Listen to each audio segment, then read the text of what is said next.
Maintenant, on va essayer de comprendre aussi, en fait, comment s'articule ce schéma. Concrètement, vous avez donc une société commerciale, votre activité commerciale, qui va être détenue à 100% ou à quelques pourcents par une holding qui va elle-même détenir une société civile immobilière. Ça va donc permettre un flux de trésorerie entre les sociétés par des conventions de trésorerie ou par des avantages fiscaux dont on va parler tout de suite, le fameux régime mère-fille. Et ce régime Murphy, encore une fois, on a la société commerciale qui va réaliser un chiffre d'affaires. Ce chiffre d'affaires, on enlève les charges, etc., la rémunération, il restera un bénéfice.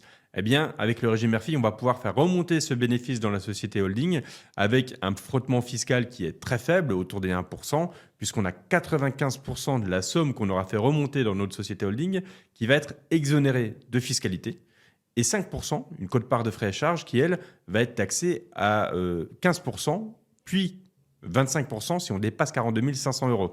Il faut retenir que c'est extrêmement avantageux, puisque à l'inverse, si on devait les sortir en perso, on paierait 30%, c'est la flat tax sur les dividendes.